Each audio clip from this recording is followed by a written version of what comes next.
En las últimas semanas de la guerra, con el colapso de las líneas alemanas y el avance estadounidense al este, Kassel se volvió un inesperado último bastión.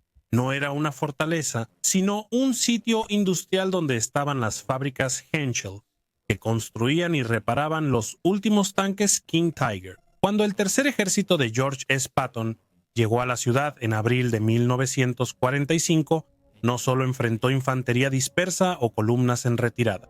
Se toparon con un grupo de tripulaciones de blindados pesados, mecánicos, aprendices y restos de unidades blindadas que eligieron luchar donde estaban, rodeados de fábricas, patios de trenes y calles en ruinas.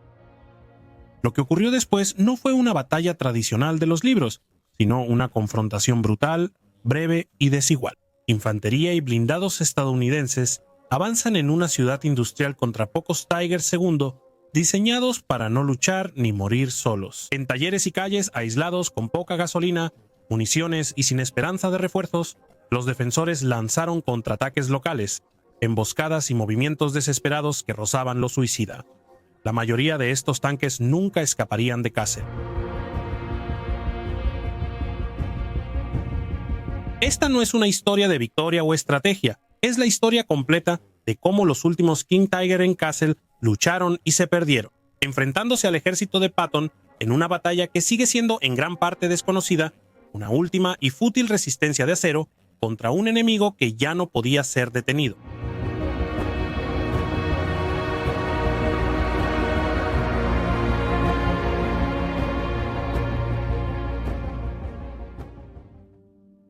Kassel se encuentra a unos 140 kilómetros al noreste de Frankfurt, en el estado de Hesse.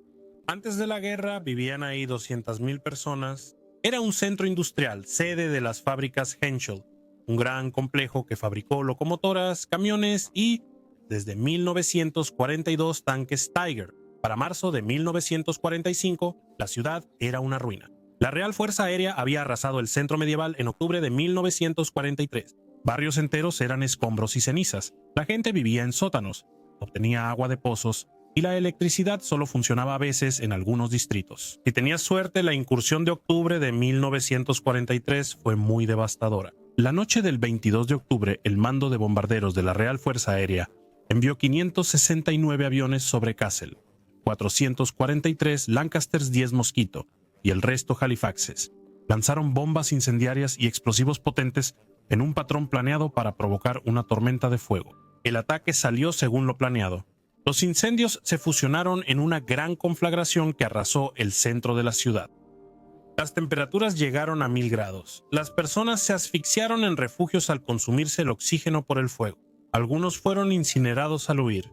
10.000 civiles murieron esa noche. El casco antiguo medieval, siglos de arquitectura alemana, fue borrado en menos de 2 horas. Después de eso vinieron más ataques, más pequeños, más enfocados. La planta de Henschel, patios de ferrocarril, estaciones de clasificación y puentes fueron atacados varias veces. A inicios de 1945, Kassel parecía Stalingrado en fotos. Bloques convertidos en paredes esqueléticas y montones de ladrillos. Calles cubiertas de escombros. El olor a descomposición invadía todo por los cuerpos sepultados en edificios derrumbados. Pero la planta de Henschel seguía produciendo. Pese a más de 40 bombardeos, los trabajadores mantuvieron las líneas de ensamblaje.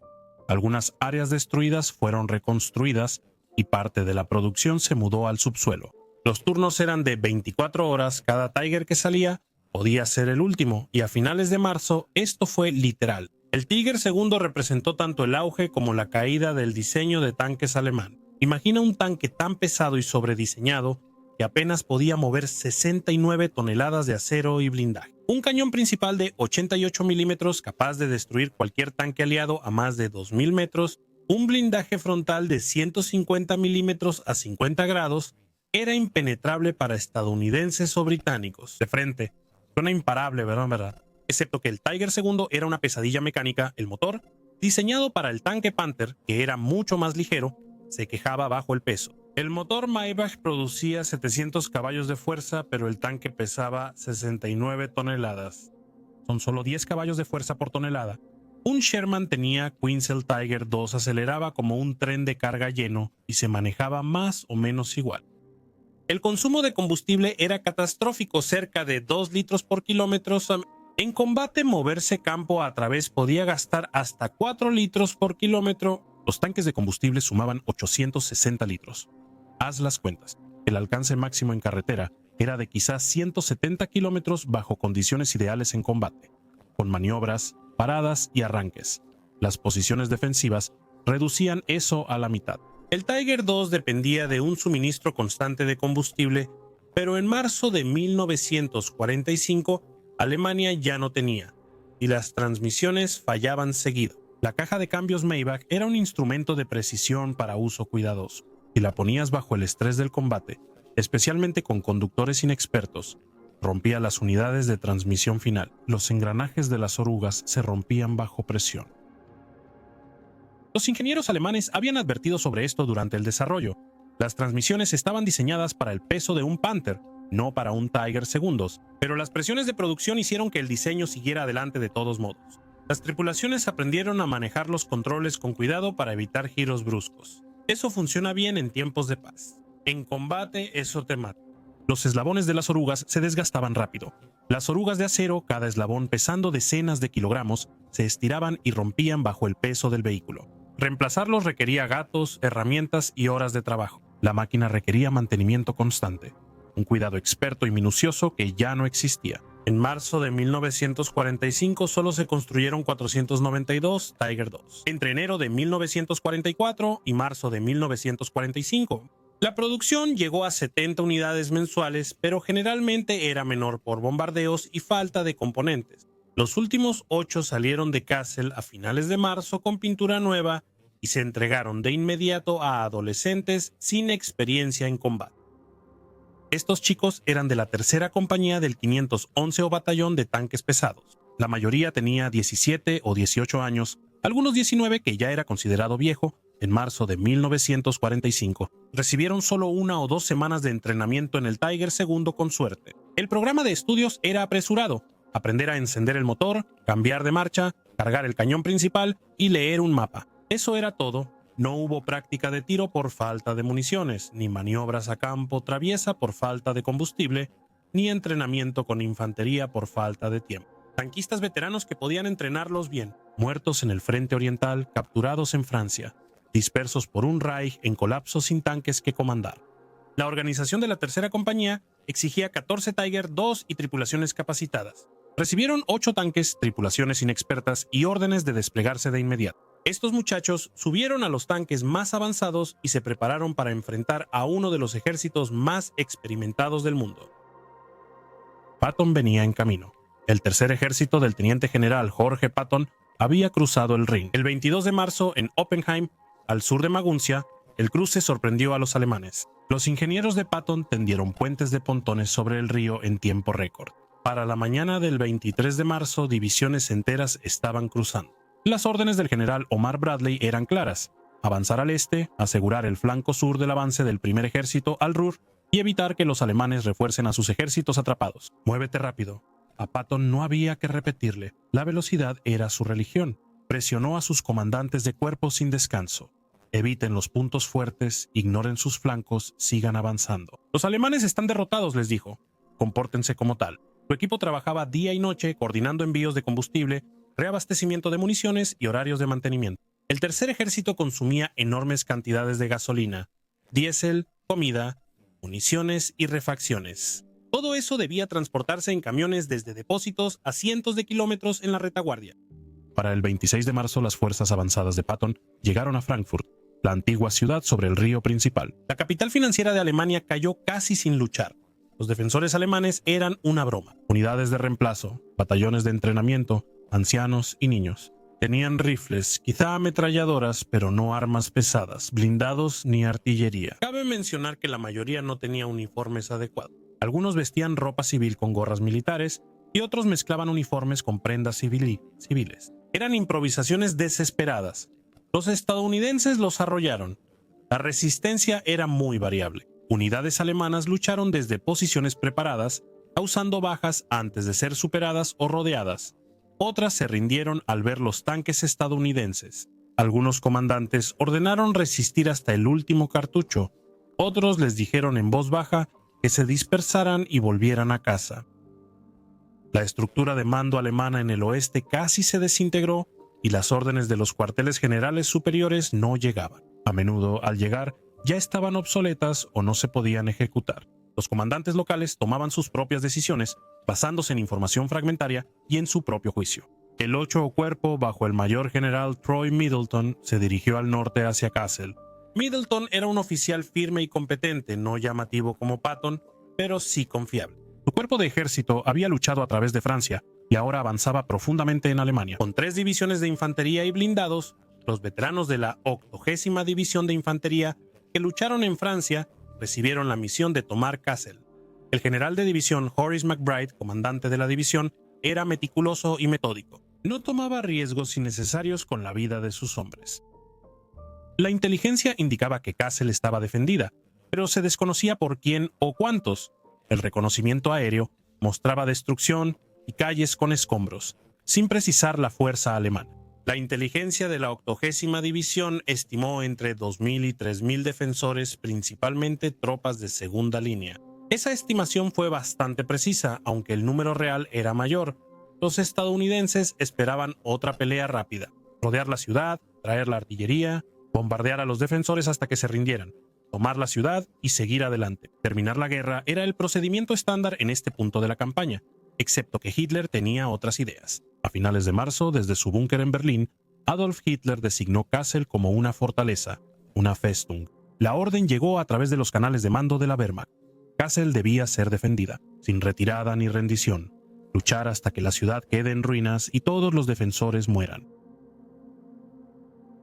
El concepto de Festung tenía cierta lógica, al menos en teoría: designar ciudades clave como fortalezas, guarnecerlas fuertemente, dejar que los aliados las sitien mientras las fuerzas móviles maniobran en el campo. El avance aliado se ralentizaría al inmovilizar divisiones en combates urbanos. La Wehrmacht ganaría tiempo para reagruparse, traer reservas y organizar contraataques. Había funcionado en algunos casos aislados.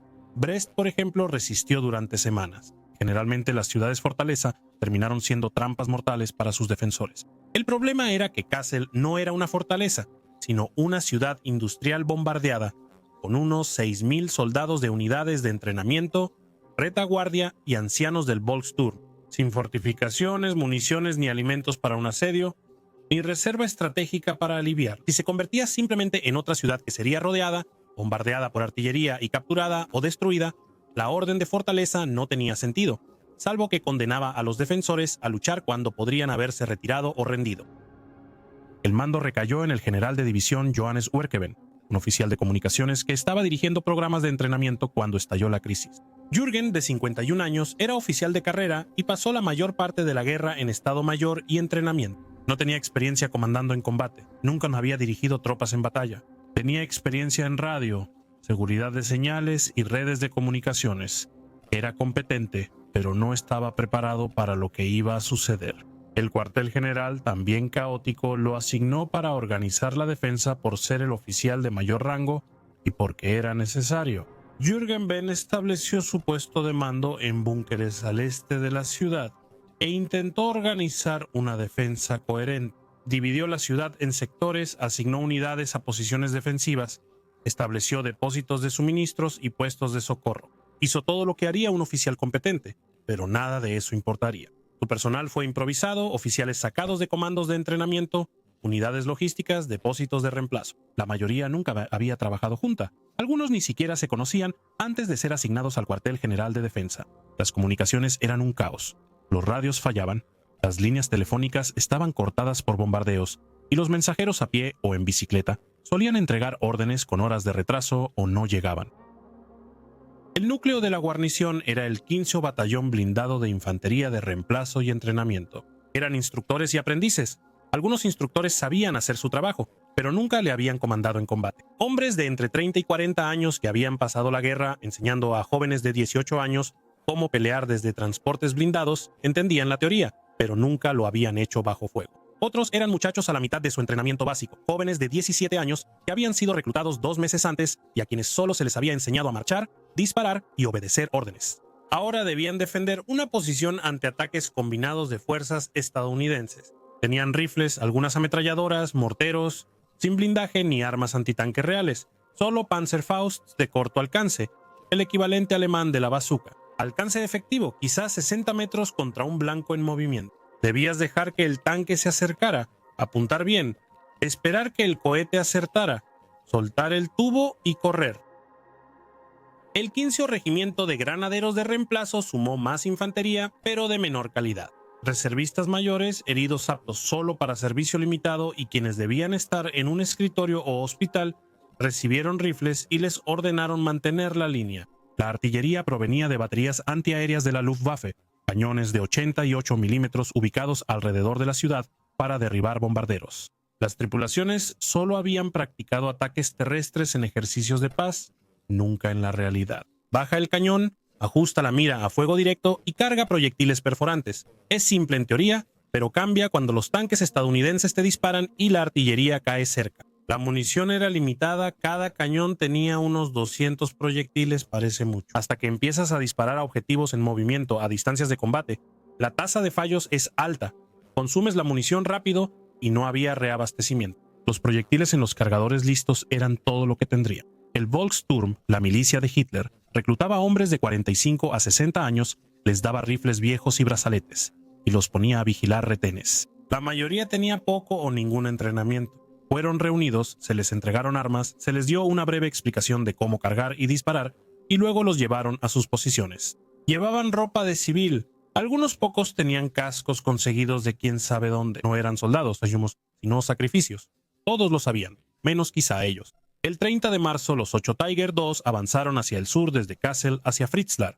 A unos 29 kilómetros de distancia, su misión era simple: bloquear el avance estadounidense desde el sur. Tomaron caminos secundarios porque las carreteras principales estaban dañadas por bombardeos. El avance era lento. Los Tigres gastaban combustible rápidamente. Incluso en pavimento, la columna promediaba quizá 20 kilómetros por hora. Las tripulaciones recibieron los tanques días antes y apenas sabían usarlos. Cada conductor tenía unas 10 horas de experiencia y los artilleros solo habían disparado el cañón 1 o 2 veces a blancos fijos. Los cargadores sabían cómo meter un proyectil de 88 milímetros en la recámara, pero nunca lo hicieron bajo presión. Los comandantes, la mayoría sargentos con experiencia en otros tanques, aprendían a usar el Tiger II en el trabajo. La comunicación entre los vehículos era irregular por fallas en las radios. Los equipos estaban instalados y teóricamente funcionaban, pero las tripulaciones no habían sido entrenadas en el uso adecuado de la radio. Los mensajes se distorsionaban y las señales se confundían. La compañía no tenía una red de radio efectiva, no recibieron apoyo de infantería. El plan pedía que una compañía de granaderos blindados acompañara a los Tigres, pero nunca llegó. Tampoco. Las órdenes no les llegaron, o no pudieron llegar al punto de partida, o los desviaron a otra crisis. Los Tigres salieron solos, sin enlace de artillería. Solo 8 tanques con tripulaciones adolescentes contra lo que encontraran en el camino. Lo que apareció fue el Mando de Combate A de la 4ª División Blindada, una unidad que había luchado desde Normandía hasta la frontera alemana. Eran veteranos que desembarcaron en Francia en julio de 1944, lucharon hasta Alemania, presenciaron la ofensiva de las Ardenas, cruzaron el Rin y sabían hacer su trabajo. El batallón de reconocimiento con tanques M5 Stuart y vehículos blindados M8 avanzaba velozmente por la carretera hacia Fritzlar. No tenían información de blindados alemanes en la zona. El último informe de Tigres era de semanas atrás. Los estadounidenses esperaban resistencia trasera, solo algunos bloqueos en la carretera y cañones antitanque, nada que detuviera a una columna mecanizada. Los Tigres estaban esperando en posiciones ocultas tras la cresta de una colina, con vista a la carretera. El comandante de la compañía alemana había colocado los tanques cuidadosamente. Tenían buenos campos de tiro a través del terreno abierto. La cresta proporcionaba cobertura y ocultamiento desde la posición oculta. Solo las torretas estaban expuestas. Los cañones de 88 milímetros atacaban objetivos lejanos. Alrededor de las 14:00 horas, la columna estadounidense apareció a la vista a unos 1000 metros. Los vehículos de vanguardia eran autos blindados M8 de 6 ruedas con cañones de 37 milímetros y blindaje ligero. Los Stuarts venían detrás. La columna avanzaba quizá a 40 kilómetros por hora. Los Tigres abrieron fuego de inmediato con disparos casi simultáneos de 3 o 4 tanques a quemarropa. Por los estándares del Tigre II, los artilleros rara vez fallaban. La primera salva destruyó 3 tanques Stuart y un vehículo blindado. Los proyectiles perforantes de 88 milímetros atravesaron el blindaje delgado como si fuera papel. Los Stuart con blindaje de 51 milímetros no tenían oportunidad. Los proyectiles atravesaban y explotaban dentro, volviendo los vehículos piras funerarias. Las tripulaciones abandonaron los tanques y corrieron. Algunos lograron ponerse a salvo, otros fueron abatidos por el fuego de ametralladoras de los Tigres. La columna estadounidense se detuvo, los vehículos frenaron y retrocedieron, y enviaron llamadas de radio al cuartel general. Contacto, contacto. Tanques enemigos abrieron fuego y los cazatanques avanzaron desde atrás en la columna. M10 con cañones de 3 pulgadas y M36 con cañones de 90 milímetros. Eran cazatanques de techo abierto con potentes cañones, hechos para atacar blindados enemigos a distancia. Se desplegaron fuera del camino, tratando de encontrar posiciones de cobertura. Varios disparos dieron en el blindaje frontal de los Tigres a distancias de 1200 a 1500 metros. Nada penetró, el blindaje era demasiado grueso y el ángulo demasiado inclinado. Los disparos rebotaban en los glacis y el frente de la torreta. El fuego de los Tigres destruyó 2 M10 y un M36. El cañón de 88 milímetros fue devastador. A esta distancia, cualquier impacto en el blindaje del M10 lo atravesaría y detonaría. Un Sherman intentó flanquear por el bosque al este de la carretera, pero el artillero del Tigre lo vio a 1500 metros. Giró suavemente, disparó una vez, el Sherman explotó y la munición estalló en una explosión secundaria. A las 16:00 los estadounidenses se retiraron fuera de alcance y llamaron a la artillería, siguiendo su doctrina estándar. Cuando se encuentren con blindados atrincherados, no desperdicien tanques tratando de sacarlos. Usen artillería, 105 milímetros. Los obuses de artillería de la división comenzaron a disparar contra posiciones alemanas. Las primeras rondas cayeron cortas. Observadores ajustaron. Acérquenlo, 50 adelante, 20 derecha. En menos de 30 minutos, proyectiles altamente explosivos estaban estallando entre las posiciones de los Tiger. Los tanques carecían de cobertura arriba, solo estaban en una cresta bajo el cielo. La metralla dañaba ópticas, radios y equipo externo. Un impacto en la cubierta del motor podía inutilizar el vehículo. El comandante alemán, al notar que los proyectiles caían más cerca con cada andanada, decidió retirarse. No tiene sentido quedarse aquí. Los Tigres retrocedieron de la cresta. Los comandantes guiaban a los conductores por la mala visibilidad al retroceder y avanzaron al norte hacia Kassel por caminos secundarios y senderos de granja. Uno de los vehículos perdió una oruga durante el movimiento. La oruga izquierda se salió del piñón de tracción, probablemente debido al desgaste excesivo, combinado con el manejo brusco de un conductor inexperto. El Tigre se detuvo lentamente, 69 toneladas de peso muerto bloqueando el camino. La tripulación intentó repararlo, pero arreglar la oruga de un Tigre 2 requería herramientas especiales y horas de trabajo. No tenían tiempo. El comandante decidió correctamente abandonar el vehículo. La tripulación retiró los componentes clave: ópticas, ametralladoras, radios y mapas. Colocaron cargas de demolición en los compartimientos de combate y motor. Las explosiones dejaron al Tigre hecho un cascarón. La tripulación abordó otros Tigres y viajó sobre la cubierta del motor.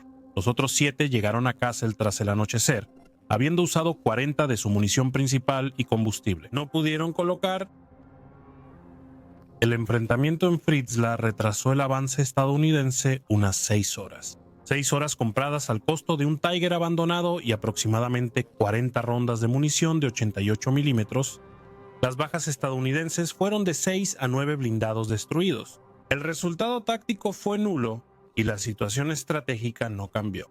Kassel aún sería atacada, la guarnición aún se defendería, y el resultado seguía predeterminado. Para las tripulaciones adolescentes de los Tiger fue su primer combate. Dispararon sus cañones con furia, destruyeron vehículos enemigos, se retiraron bajo fuego de artillería, perdieron un tanque por falla mecánica y ahora esperaban. El 1 de abril, la 80ª División de Infantería se aproximó a Kassel desde el sur y suroeste. Los 3 regimientos, el 317 o 318O y 319, se posicionaron para el asalto, con un batallón de tanques y cazatanques adjunto, organización estándar de armas combinadas de los batallones. Cada regimiento contaba con 3 batallones de infantería, cada uno con 3 compañías de fusileros y una de armas pesadas. Se adjuntaron compañías de tanques con M4 Sherman y compañías de cazatanques con M10 o M36. La artillería disparó contra posiciones alemanas sospechosas. Los observadores avanzaron con la infantería, seleccionando objetivos y enviando coordenadas. Los batallones de artillería con obuses de 105 milímetros, ubicados a varios kilómetros atrás, dispararon tiros de registro a objetivos seleccionados para confirmar alcance y desviación. Los observadores vigilaban los impactos, corregían y confirmaban datos. Los cañones listos y los ingenieros se preparaban para limpiar escombros y obstáculos. Las calles del castillo estaban cubiertas de escombros tras años de bombardeos. Edificios derrumbados y cráteres marcaban el pavimento. Los ingenieros trajeron topadoras, explosivos y equipo para puentes. Los médicos instalaron puestos de socorro en las zonas traseras. El primer contacto vino de una batería antiaérea de 88 milímetros en una zona elevada al suroeste de la ciudad. La posición estaba bien preparada. Los cañones se ubicaron en parapetos con muros de tierra para protección frontal. La munición estaba apilada en refugios subterráneos cerca de ahí. Las tripulaciones tenían tarjetas de alcance que mostraban las distancias a los puntos clave del terreno. Alrededor de las 100 horas del 1 de abril, los elementos de vanguardia del 319 o de infantería fueron atacados mientras avanzaban por la carretera principal desde el sur. En columna, una compañía al frente, dos atrás y tanques con la vanguardia, la formación avanzaba con cautela. Los cañones 88 dispararon entre 1200 y 1800 metros, un largo alcance para fuego directo a vehículos en movimiento. Pero las tripulaciones alemanas de los cañones estaban bien entrenadas y la óptica del 88 era excelente. Los primeros disparos eran de ajuste con correcciones. La siguiente salva, con proyectiles perforantes de alta velocidad, atravesó el M4 Shermans apoyando el avance de la infantería. 3 Shermans estallaron en llamas en rápida sucesión, explosiones retumbando por los campos. La infantería estadounidense se tiró al suelo y solicitó artillería por radio al centro de dirección de fuego a través del observador avanzado. 3 minutos después, los proyectiles ya estaban en el aire. Fuego de contrabatería. Observadores avanzados estadounidenses dirigieron el fuego a posiciones de cañones alemanes. Tenían la ubicación general. Al observar los destellos de los cañones, pidieron fuego efectivo. Múltiples baterías disparando obuses de 105 y 155 milímetros destruyeron sistemáticamente la batería antiaérea. Los proyectiles caían en las trincheras de los cañones a un ritmo de 1 cada pocos segundos. Las tripulaciones alemanas de los cañones, expuestas en trincheras abiertas con poca protección superior, sufrieron bajas de inmediato. Los parapetos protegían de frente, pero no del fuego de artillería de alto ángulo, cuyos proyectiles caían casi verticales. La metralla derribaba a los hombres y los cañones sufrían daños por impactos cercanos. En 20 minutos, 4 de 6 cañones quedaron fuera de combate. Las tripulaciones murieron o resultaron heridas. Los cañones quedaron inutilizados. Los sobrevivientes intentaron retirarse. Engancharon 2 cañones a camiones e intentaron retirarse bajo fuego. La artillería estadounidense los atrapó a campo abierto. Destruyeron camiones, abandonaron cañones y la batería desapareció. Los hombres que sobrevivieron, unos 12 de 50, se dispersaron en el bosque. Los 7 Tiger II se movieron de noche para apoyar el sector sur. Las órdenes del cuartel general de Werkeben los dirigieron a posiciones en los suburbios y ruinas industriales al sur del río Fulda. Los tanques se posicionaron en casco cubierto usando escombros y edificios destruidos como cobertura, sin apoyo de infantería. El plan exigía que la infantería protegiera a los tanques de asaltos cercanos y que los tanques dieran potencia de fuego pesada a la infantería. Dependían uno del otro, pero la infantería que debía apoyar a los Tigres no llegó. Los tanques operaban aislados y eran vulnerables a ataques cercanos de la infantería. Mientras la 318A Infantería avanzaba hacia los suburbios occidentales. El 1 y 2 de abril enfrentaron fuego esporádico de entrenamiento alemán, Batallón y Volkssturm. La resistencia era descoordinada, sin dirección central. Grupos pequeños defendían edificios y disparaban hasta que el fuego estadounidense los obligó a salir. A veces una docena de hombres defendía un edificio durante horas, a veces una posición era abandonada. Al primer indicio de tanques estadounidenses, las bajas estadounidenses eran pocas, porque la infantería trabajaba de manera metódica. La artillería y tanques destruían edificios antes de que entrara la infantería. Si había resistencia, solicitaban un tanque. El Sherman se acercaba, disparaba alto explosivo por las ventanas y la infantería limpiaba los escombros. Era lento, pero minimizaba las bajas estadounidenses.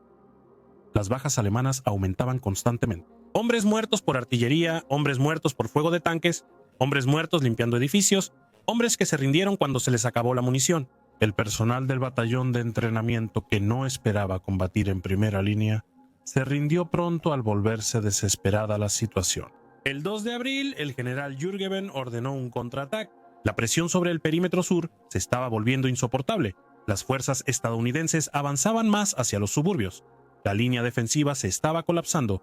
Había que hacer algo. El plan se improvisó en horas con fuerzas no listas. Un batallón del 15º Regimiento de Granaderos de unos 400 hombres encabezaría el ataque, apoyado por los vehículos disponibles. Unos 15 semiorugas y los blindados, los 7 Tiger II y quizás 5 o 6 tanques medianos Panzer IV sacados de los depósitos de reparación. El ataque inició al amanecer del 2 de abril, avanzando al sur desde las zonas de reunión en los suburbios del este. El objetivo era romper las posiciones estadounidenses en el río Fulda. La coordinación entre infantería y blindados fue pésima, sin entrenamiento ni ensayos de armas combinadas. Los semiorugas con granaderos avanzaron antes que los tanques. Los observadores estadounidenses detectaron el movimiento de inmediato y pidieron fuego de artillería dirigido a varias baterías. En minutos, los proyectiles cayeron entre la columna alemana. Los semiorugas, con blindaje de solo 14 milímetros, eran trampas mortales bajo fuego de artillería. Proyectiles explosivos estallaron entre ellos. La metralla atravesó el acero. Varios vehículos se incendiaron o se detuvieron. La infantería desembarcó caóticamente e intentó avanzar a pie, quedando expuestos. Los soldados de infantería cruzaban terreno abierto bajo fuego de artillería, cayendo en grupos por las explosiones. Los oficiales intentaron mantener el orden, pero algunos cayeron y el ataque perdió cohesión. Antes de que hubiera avanzado 500 metros, los tigres avanzaron lentamente por calles llenas de escombros, a varios cientos de metros detrás. El terreno urbano complica el uso de tanques. Calles estrechas, escombros y esquinas ciegas dificultan la operación. Los conductores avanzaban a paso de hombre. Navegar por Kassel resultó casi imposible. La ciudad fue tan bombardeada que no quedaban referencias y las calles estaban cubiertas de escombros. Los comandantes de los tanques intentaron orientarse usando el sol y los elementos clave del terreno. Algunos se perdieron de inmediato, otros tomaron caminos equivocados. La radio dejó de funcionar correctamente en las zonas urbanizadas, los edificios bloqueaban las señales y la comunicación se degradó casi a cero. La compañía perdió toda cohesión, los tanques individuales operaban por su cuenta. Un tigre dirigido por un sargento mayor cuyo nombre se desconoce, logró navegar y romper las posiciones avanzadas estadounidenses. El tanque llegó al río Fulda, cruzando un puente que estaba dañado pero era transitable. El tigre se posicionó y atacó a los vehículos estadounidenses en la orilla opuesta. Los cañones de 88 milímetros dispararon 2 veces y destruyeron al menos 2 cazatanques a menos de 1000 metros. Los estadounidenses respondieron con cazatanques, cañones antitanque Sherman y fuego concentrado desde varios puntos. El Tiger fue impactado desde varios ángulos. La mayoría de los disparos rebotaron en su blindaje frontal, pero uno alcanzó el motor de lado. Penetración. El fuego inició y las llamas se propagaron rápido. La tripulación intentó evacuar. El comandante salió primero por su escotilla. Fue abatido de inmediato. El artillero y el cargador saltaron y fueron capturados. El conductor y el operador de radio intentaron salir por las escotillas de bola, pero la del conductor se atascó. Seguían adentro cuando detonó la munición. Los otros tigres, repartidos por la ciudad, hallaron defensas estadounidenses reforzadas durante la noche, cazatanques en vigilancia y cañones antitanque en las intersecciones, bazucas ubicadas en ventanas de pisos superiores. Un tigre avanzaba por una avenida llena de escombros y fue atacado desde varias direcciones. Un equipo de bazuca disparó al motor desde arriba. El cohete penetró y causó un incendio. El tanque se detuvo. La tripulación huyó. Algunos regresaron. Otros fueron capturados o muertos. Otro tigre recibió varios impactos en las orugas y el tren de rodaje. Alto. Los proyectiles de los Sherman dañaron la suspensión hasta romper la oruga izquierda y destruir varias ruedas. Los tanques se quedaron ahí, incapaces de moverse. La tripulación disparó su munición restante, luego colocó cargas de demolición y evacuó. La artillería estadounidense golpeó a las fuerzas alemanas sin piedad. Proyectiles altamente explosivos estallaron entre la infantería de granaderos expuesta. Unos hombres se cubrieron, otros cayeron. El fósforo blanco causó incendios. El batallón de granaderos sufrió bajas terribles y se retiró en desorden. La unidad perdió cohesión y los semiorugas restantes se retiraron cubiertos por el humo. El contraataque no logró absolutamente nada, excepto aumentar el número de cadáveres. Para media tarde del 2 de abril solo quedaban 4 Tiger, 2 operativos. Los otros 4 ya no estaban. Uno fue abandonado en Fritzlar y 3 fueron destruidos en el contraataque. Las posiciones de infantería alemana en los suburbios sur y oeste se habían derrumbado. Las fuerzas estadounidenses controlaban estas zonas y avanzaron al centro el 3 de abril. 3 regimientos estadounidenses cerraron el cerco desde distintas direcciones. El 317 de infantería avanzó desde el norte, el 318 grado presionó desde el oeste y el 319 grado aseguró. La artillería sudamericana mantuvo un fuego continuo hacia adelante. Los observadores señalaban objetivos. Las tripulaciones de los cañones cargaban y disparaban continuamente. Los defensores alemanes, cada vez más divididos, intentaban conservar edificios y bloques de calles. Grupos pequeños, una docena o menos de hombres, ocupaban un edificio o ruinas. Luchaban hasta ser invadidos o quedarse sin municiones.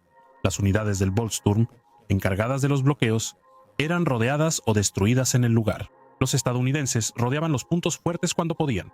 Los batallones de entrenamiento se rendían al volverse insostenibles sus posiciones, levantando las manos o banderas blancas y caminando al cautiverio. La comunicación entre los sectores defensivos se perdió totalmente. El cuartel general de Jokeben dio órdenes que no llegaron. Las radios bloqueadas, teléfonos cortados y mensajeros asesinados o capturados. Los líderes de compañía y pelotón decidieron por su cuenta, usualmente retrocediendo al centro de la ciudad. Los 4 Tiger II que quedaban recibieron órdenes de retirarse hacia el este y establecer una última línea defensiva. Protegiendo los accesos al búnker de mando de Urkeben, los tanques se movieron durante la noche del 2 al 3 de abril. El sargento Heinz Wilms ubicó su tanque para cubrir la salida de la autopista oriental de Kassel. El lugar que eligió Wilms ofrecía excelentes campos de tiro a través de terreno abierto. La autopista seguía recta por cientos de metros. Cualquier vehículo que se acercara se recortaría contra el cielo. Wilms posicionó su Tiger cubierto detrás de los escombros de una fábrica destruida. Su tripulación cargó proyectiles perforantes y esperaron.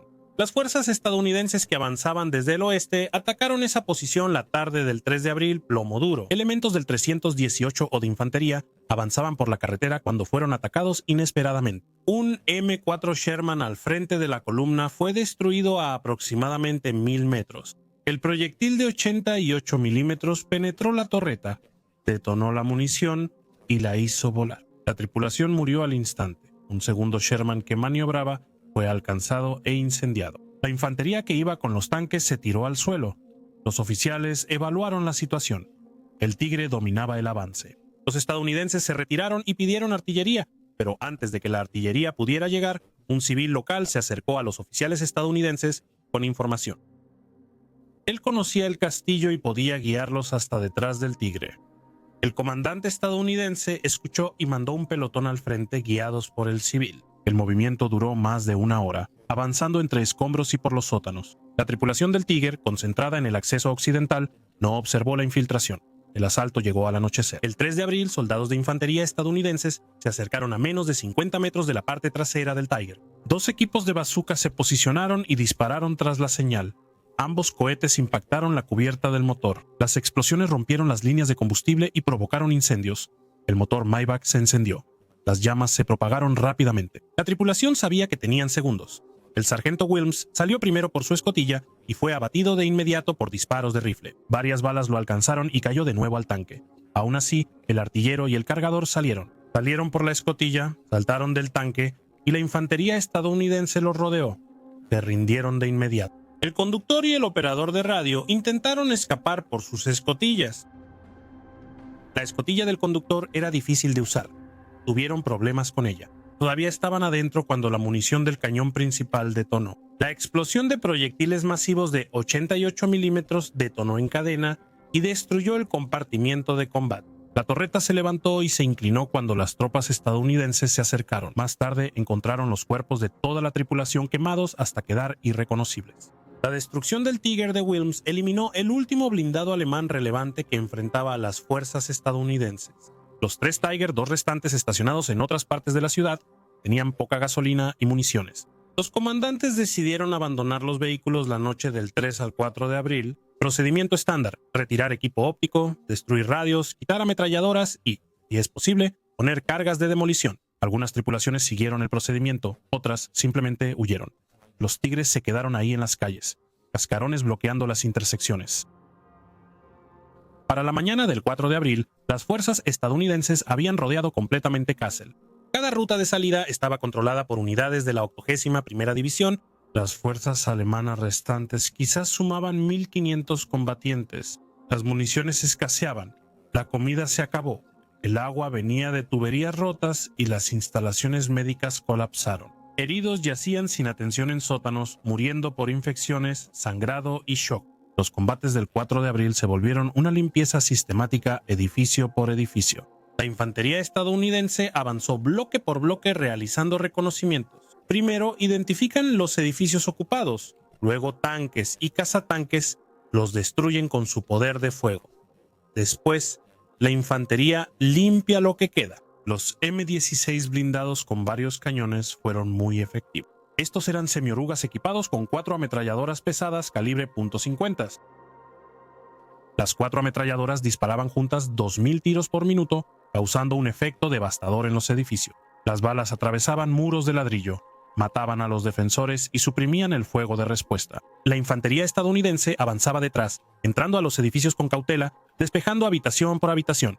Primero lanzaban granadas, luego entraban y disparaban a cualquier cosa que se moviera. Las bajas alemanas aumentaron todo el día, muertos por fuego de tanques, artillería y armas ligeras, heridos sin tratamiento y rendidos. El 4 de abril a las 0900 la infantería estadounidense rodeó el búnker de mando de Urca-Ben. La posición estaba en un distrito industrial. Era una estructura de concreto reforzado construida como refugio antiaéreo, con paredes gruesas. Probablemente podría haber resistido un asalto directo durante horas. Pero, ¿cuál era el punto? Tanques estadounidenses rodearon el búnker. Varios Shermans y un cañón autopropulsado le dispararon. El fuego de los tanques destruyó las antenas externas. El búnker quedó aislado rodeando a Urca-Ben y a su personal sobreviviente en el interior. Unos 20 hombres admitieron que la situación era desesperada. La ciudad cayó y sus fuerzas fueron destruidas. Resistir más solo causaría más muertes. Consultó con sus oficiales. Algunos argumentaron a favor de continuar la resistencia, otros argumentaron a favor de la rendición. Urca-Ben tomó la decisión de rendirse. Envió a un oficial con bandera blanca a negociar. El mayor se acercó a las líneas estadounidenses y fue recibido por un capitán de infantería. La conversación fue corta. La respuesta de Estados Unidos fue clara: rendición incondicional, sin negociación ni condiciones, solo el cese inmediato de la resistencia y trato a los prisioneros según la Convención de Ginebra. El mayor llevó la respuesta a Urca-Ben tras discutirlo con su personal por 15 minutos aceptado. Alrededor del mediodía del 4 de abril de 1945 salió del búnker con su personal, manos visibles. Desarmado, se rindió formalmente junto con la ciudad ante los representantes de la 81ª División de Infantería. Las tropas alemanas en la ciudad comenzaron a rendirse, saliendo de los sótanos con las manos en alto.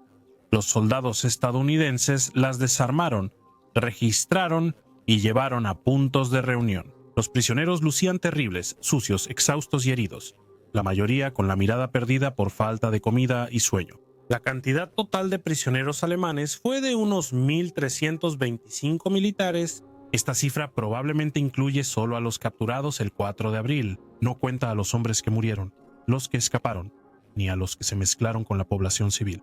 La fuerza quema alemana inicial era probablemente de 4.000 a 5.000.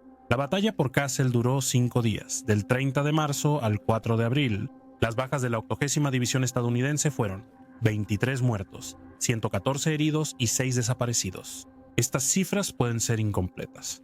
Los estadounidenses tenían grandes ventajas y podían luchar con cautela.